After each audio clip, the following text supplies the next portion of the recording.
What up, nation? Welcome to another edition of the Wise Take NFL DFS Wise stream. CK013 here. You can find me on Twitter at CK_013.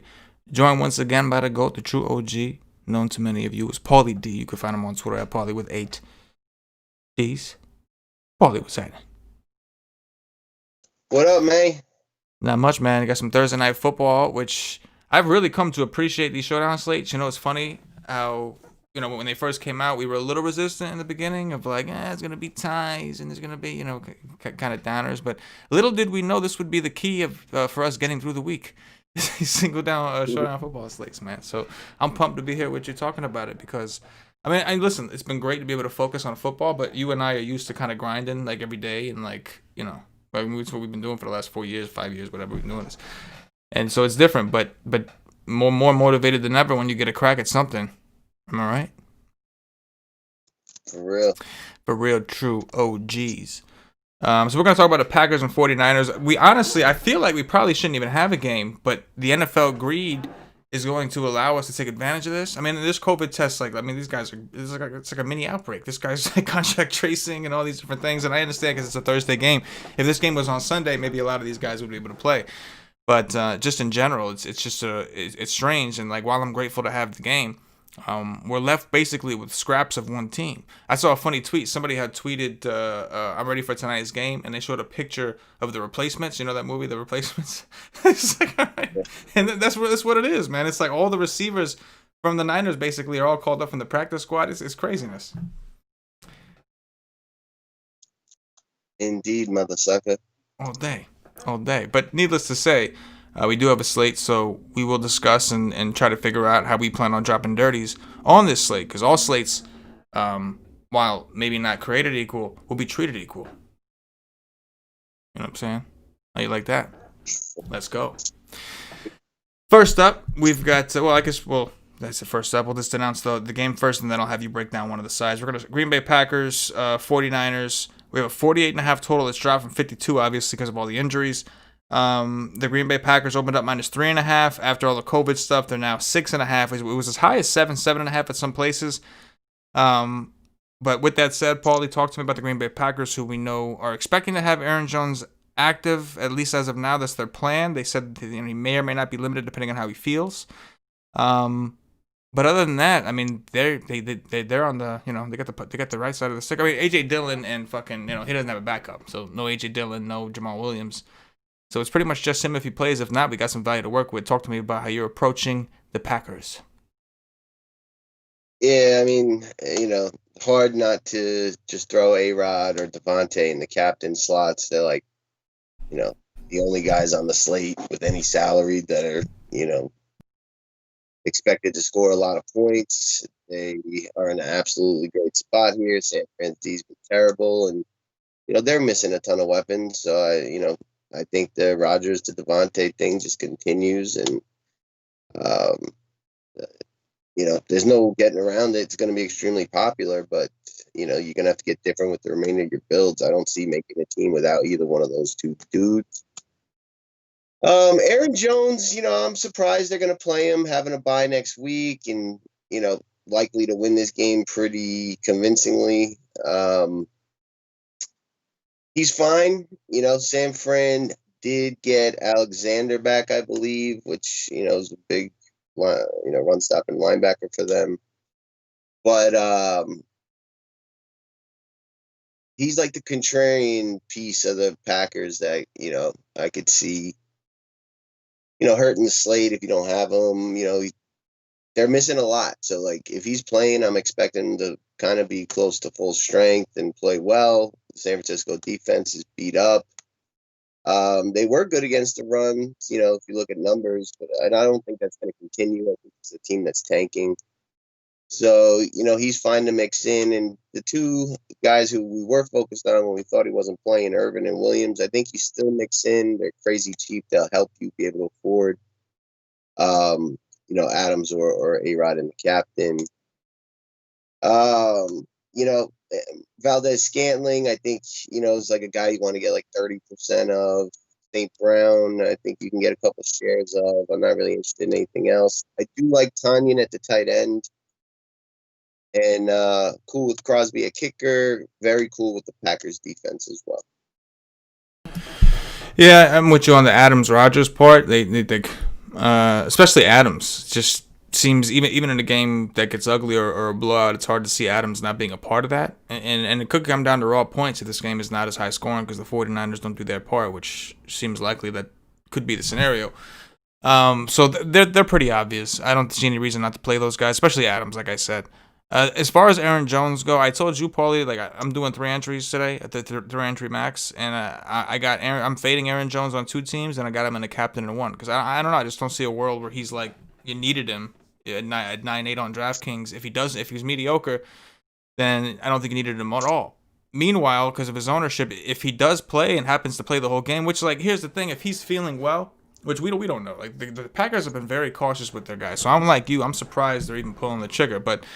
They're coming off a loss on a short week, so they don't have a ton of time to game plan. They're playing what they view as a good defense, which to the 49ers' credit, even banged up, they have been a pretty good defense.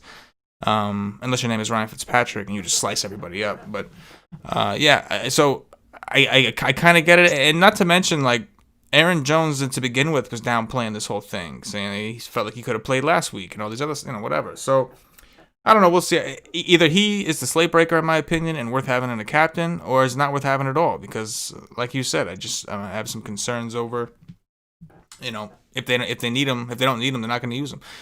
So I did have one team. Now, of these value running backs, which one are you more likely to take, like from the Packers? Probably Ty Irvin. Yeah, I agree. To me, I think he's the guy they like more. They, could see having a role in the future. And if he wasn't hurt, I think it'd be clear. It's just that this is his first game back, dealing with some injuries. But in my opinion, in the NFL, when a guy's active, unless it's like, blatantly reported he's going to be limited, like you expect him to, be capable of handling, any role that they could throw at him. So because he's in, I'm not really worried about the injury. I prefer Irvin. Yeah, I agree. For the same reasons. I mean, the other guy is getting one of the ones getting called up from the practice squad, I think. So like you said, Irvin is a true emergency back to have on this team. He's really on there. So I would assume he would be the one to pick up the workload. And again, this is not a good matchup. So it's like take away game theory. You look at this, and even if Irvin was going to get Jamal Williams' role, you'd probably be still wanting to play Irvin over Jones because of the price. Such a big price difference. But yeah, that'll be my approach to the Aaron Jones situation. Situations. I'm also cool with Tanyan. Talk to me about the 49ers. Man, this is ugly. It was ugly before the COVID and losing everyone, but now it's just horrific. I think the only hope for them to stay in this game, to win this game, which is very unlikely, would be to run the shit out of the balls, similar to what Dalvin Cook did last week, keep Aaron Rodgers off the field, and, attack that way. So the running backs, McKinnon and Hasty, are certainly the two I like the most. And Kyle Juszczyk's actually my favorite 49er play of the whole slate. I just expect him to see elevated amount of touches, probably some carries, a bunch in the pass game. He seems to be capable of scoring touchdowns, and at $1,000, he really helps fit stuff. He gets that little touch to the 49ers side, and he seems to kind of shine for them in primetime games, the Super Bowl and whatnot. But I favor McKinnon over Hasty just because I think McKinnon's better, and I think they're going to be forced to kind of giving him touches. I think he's a guy that if you do get him that 15 to 20 touches, whether it's through the air or on the ground, he could post a big game. Whereas Hasty, I think, really needs variance to go his way and a ton of volume and getting into the end zone a few times. And I think they'll fall behind. They haven't targeted Hasty more than once per game, and he has had 3 games with 9+ carries. He's been involved. They just don't really throw to him. So I'm expecting them to fall behind. That's why I like McKinnon, but Juszczyk is actually my favorite of the running backs. The pass game is gross. These guys are just fillers to get different. Like you could build a team where you go like Devontae in the captain, A-Rod in in the flex, a kicker, and then like three guys under $1,000, like Juszczyk, Trent Taylor, Kevin White, and leave a ton of money on the table, but end up having the nuts. So Taylor, I think, is the one you're going to want the most. He's been around. He should kind of get the most targets you would expect. Richie James, like we've seen do well at times when he's gotten like mop-up time. But he's also dealing with an injury, and how excited is that? Kevin White, I didn't even know he was in the league. He does have, good pedigree and a big size. Maybe, this last chance for him, he makes something of it. He probably has like the highest, ceiling that, very low probability of hitting it, but has the highest, like he's capable more than the other options of posting like a good score, but it's very, very unlikely. The tight ends are probably where you want to go. Jordan Reed, first game back in a while, should get like efficient targets that are like, a good possibility of scoring if they do happen to get down in the red zone a bunch. Ross Dwelly, we've seen him do well, not very much in terms of receptions or yards, but he seems to get in the end zone when he is filling in for Kittle. I'm cool with the kicker, but I significantly like the Packers, and I have no interest in the 49ers. Yep, I agree. I think the running backs, I think, is like that's your first start, right? Because this team has been so bad against the run. I think Hasty is the one that's going to see more attempts on the ground. But like you said, Paulie, it's hard to envision this game not getting, a trailing game script. And McKinnon is the clear pass catcher regardless. And he has the potential of being that every down. If Kittle did, and if McKinnon didn't have these tired legs or whatever, he would be the pretty much every down back. I do think. I think he'd be getting. They clearly don't like throwing the ball to Hasty that much. So I prefer McKinnon for the purposes of game script, just assuming that the Niners are trailing. But I will have exposure to Hasty too. I don't necessarily hate the idea on like if you're trying to find a game script where this game is competitive in some way, which will be contrarian, I think. I don't mind playing both of them because, like Paulie said, you're saving so much on that third other player, regardless of who it is. And I'm good with Trent Taylor also. I think that if they do happen to have plays where there's a slot receiver, I think he's the one that will slide into the slot in addition to playing the one or two. He's played the slot before, so I'm cool with that. At least in those instances, he's not drawing Alexander. But I think it's the tight ends that you really want to focus on. Jordan Reed coming back makes things a little bit more complicated. He got monster usage the last time he played and Kittle didn't, but he's been hurt. And I think he had one practice this week and he was limited. If that, I don't even know if he did. Maybe he didn't. But regardless, he hasn't played in a long time. So while I do have interest in him, I will be rostering Dwelly. For number one, in case Reed is somewhat limited due to injury and they do give him more reps. And number two, there's a possibility they do more double tight end sets because they're missing all their fucking receivers. So I think the running backs and the tight ends are really, it's fun to talk about these $200 players and all this, and maybe one of them gets there. But I think the tight ends and running backs, if any offense at all comes from this team, is what we're going to see. What is your interest level of Mullins, man? Like out of three teams, do you have Mullins in any one of them? Sure, just because you need to spend the money, and if 49ers do anything, it's probably on the strength of him having a decent game, but I'm not very confident in him. He's just got nothing around him. They're good against the pass. It's rough, man. I'm not that into him. I honestly think I'd rather just like punt to like a cheapo player to be different and have a ton of money on the table than have Mullins in the lineup. I don't disagree with that. I mean, as of right now, the three teams I have, I don't have them in any. Like I did flirt with the idea in one of them just to see like. I mean, he looked pretty good against Seattle, right? Garoppolo was terrible. He came in, looked pretty good, but before that, he looked pretty bad this year. And Beat Hard even looked better than him. So I'm with you. And now you're taking away any weapons he may have had, right? No Mostert, no Kittle, no Ayuk, no Brent Bourne. I mean, half those guys ain't even considered weapons. But regardless, you don't have any of them. So I agree. It's just hard to see. So with that said, how much Packers defense are you trying to play?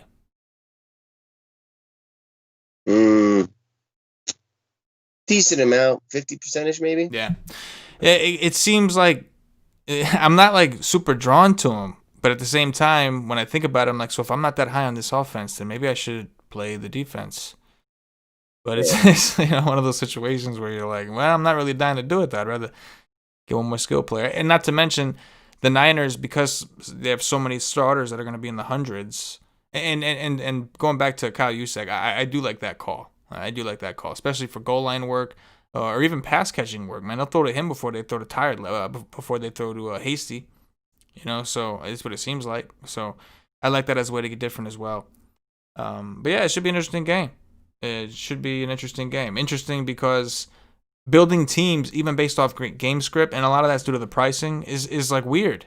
Like you build you're tempted to leave salary on the table because you know that's going to be different. There's people out there, like including myself. I have a hard time, like even in these contests, I have to literally talk myself into like just fucking, because sometimes filling out the salary helps you make your decisions, and like it's just easier sometimes, which is one of the reasons it's so popular. Because people are like, on a slate like this, you can easily build a team that's like fine, leaving money on the table.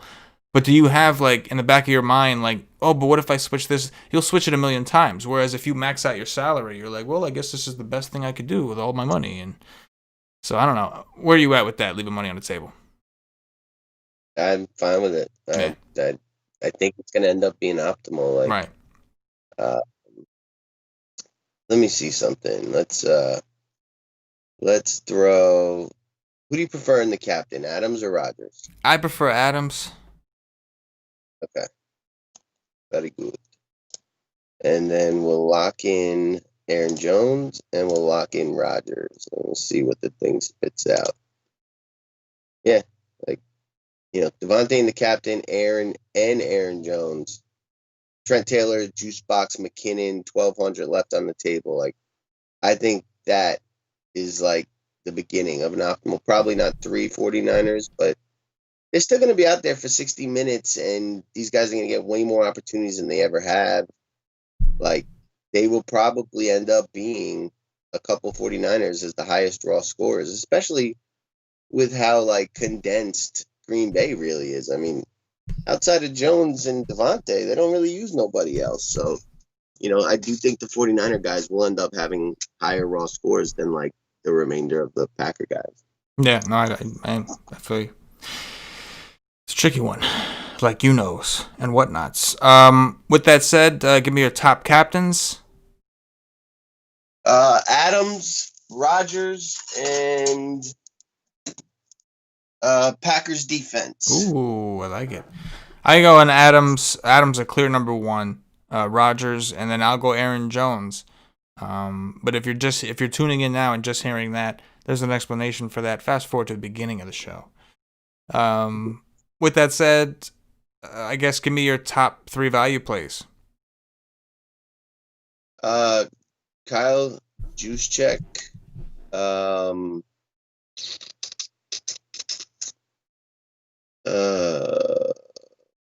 Trent Taylor, and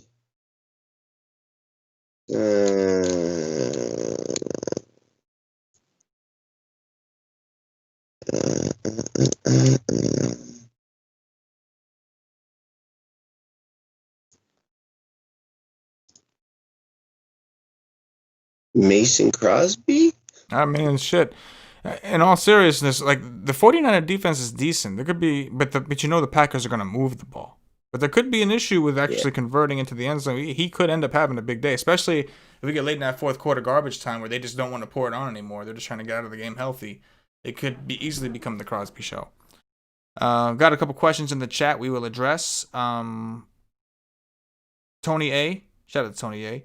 Shout out to CK013 I know we were late. He was asking what time the show was starting, and I was like, I didn't say nothing, but in my head, I was like, right now. You know what I'm saying? It was way cooler at the time in my head. But Tony A wants to know, what 49er tight end do you like?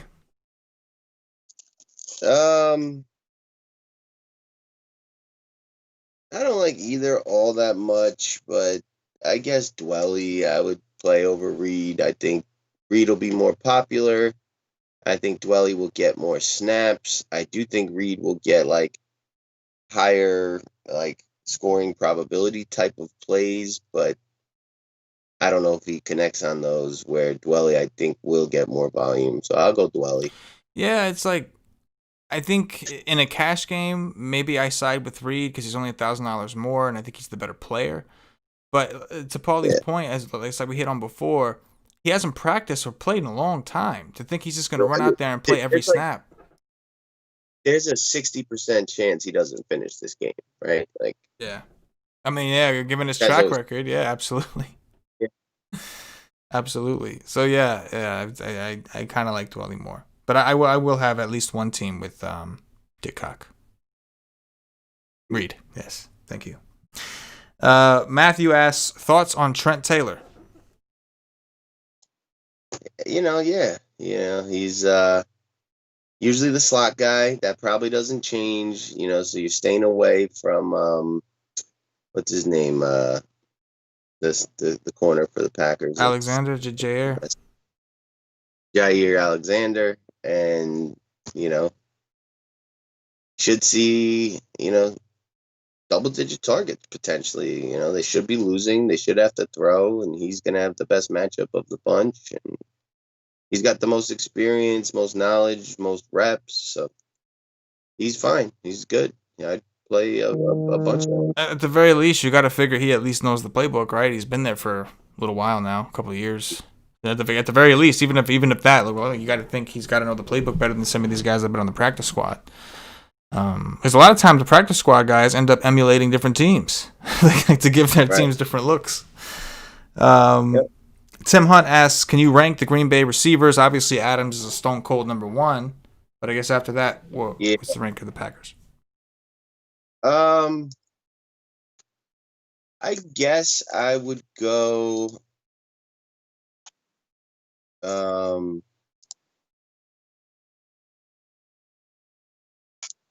Valdez, Scantling, St. Brown,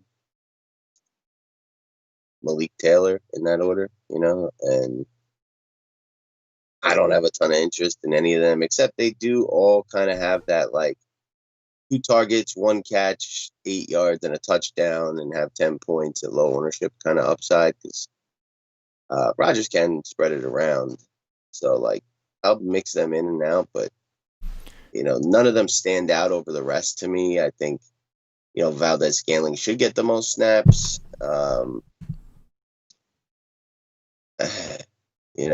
None of them really have that much appeal. I think Equanimeous St. Brown is the most talented, and if he would have been healthy and having played more, he'd be the guy that I'd like the most, but I'm not sure how much he is going to play, how many reps, how many snaps, how much he's even throwing the ball around with Rodgers that much, because he's been hurt for a while. But he's probably the most talented of that group of three guys that I'd be willing to play. Yeah, I mean, I would side with you in that. First of all, to be clear, we're talking about wide receivers specifically. So Tanyan is above all these guys, right? Like, to set that as a receiving option, just to cover our base. If you're looking at the actual wide receivers, I agree that it's got to be MVS for purposes of snaps. He still has the highest 8 out on the team. He hasn't been efficient whatsoever. But, he would be the first stop. I agree with you that I think St. Brown may have more to show us, but he just, call it luck, whatever you want to call it. He just hasn't really had the opportunities, and a lot of injuries have held him back. He missed a big chunk of the season to start. He's been a little inefficient on the way back. But, yeah, to me, it's like, and the only way I'm even really playing these guys is if I have Aaron Rodgers in the captain. Because now I'm just looking for him to get as many points as possible, and if there's a touchdown that he gets, I want double dipped in everything. So I'm playing like Rodgers, Adams, and like every receiver I can fit with him to try to like max it out. Otherwise, I think between Adams, Tanyan, and Rodgers, like you're getting a pretty big concentration of Rodgers targets just with Adams. Like I'm sure they'll try to game plan to limit him in some way, but I don't know. I just don't see a world where they're going to stop him from being one of the highest raw point, at least. Like, even if maybe point per dollar ain't great, but by the end of the night, but raw points, you got to think he's going to be up there, right? Yeah. All day. Tony A, any interest in the 49ers D? Not at all. Just can't do it, Captain. Don't have the pride. CEH says he's going all in on MVS. Fuck it. Hey, man. YOLO. You live once. Do dirties, you know? Just make sure that you leave yourself enough to attempt to do the dirty this Sunday, right? Don't do anything irresponsible. If you wanna go all in MVS with what you're playing tonight, fuck it, man. It's a showdown. You know what I'm saying? It's a showdown. But make sure you live for this Sunday, because this Sunday looks like a fucking sick ass slate, man. Right, Paul? It's gonna be like high scoring type, doesn't it? Right? Wow. Oh yeah, it's looking good, real good. I'm digging it.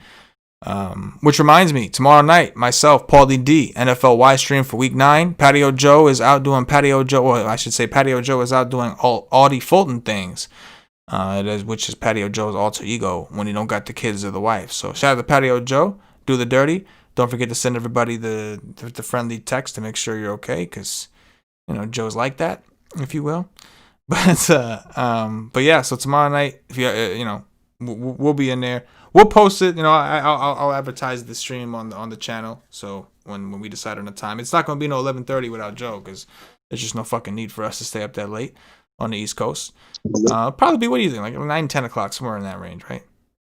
Nah. We'll have a confirmed time for you guys tomorrow, but make sure you check it out. It's gonna be dope. We got a question here. Let me see here. Jayden 47. Who takes over for Samuel Ayuk's role in the passing game? I think it's going to be a cycle, to be honest with you. I think they're going to just shuffle these guys in and out and see whichever one has the most success. That's my personal opinion, right? Like, I think we agree that Trent Taylor is the most diverse. They'll put him in the slot. They'll, you know, but it's not like they target their wide receivers that much anyway in the system. Right. And that's the other thing you got to consider. Like they do have a guy named George Kittle normally who takes a lot of targets, and they like to run the ball, which against the Green Bay Packers you can do. You can run the ball on them. No, definitely run the ball. They couldn't stop Dalvin Cook to save their lives last week, and it just couldn't do it. And the 49ers offensive line, as far as I know, is fine, right? They got one of the best offensive line, you know, blockers in the game. You know what I mean? You know what I mean? But yeah, I agree with Tenilson in here that McKinnon. I don't know about Hasty specifically, but I agree these other guys are gonna catch some balls. McKinnon, I think the tight ends. Trent Taylor would be our favorite for the punt receivers, and maybe even maybe today's the day they're the Hasty. I don't know, but I expect them to try to run while they can, and you know, I expect Mullins to kind of just be Mullins, dirty styles.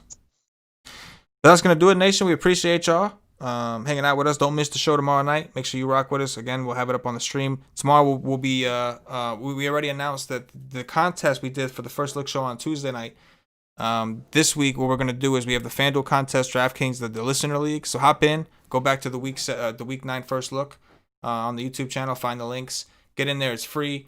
Winner on each site gets $25, and then we'll actually get to review your team on the show, dirty style, and give props to whoever won. Artful Dodger, yes, Jones is supposedly playing. He's at least active, limited in some capacity, maybe, but as of right now, they're saying he's active. So, Paulie, anything in closing before we get up out of here? No, that's it, man. You know, shitty game for Thursday, but thankful to have one because we ain't got nothing else going on right now. And echo the sentiments with dirty ass slate Sunday. So let's be prepared. Fucking go. Hit the like button, Nation. It really helps us out. For myself, for Paulie D, the entire Wise Sig Nation, as always, good luck. Yes.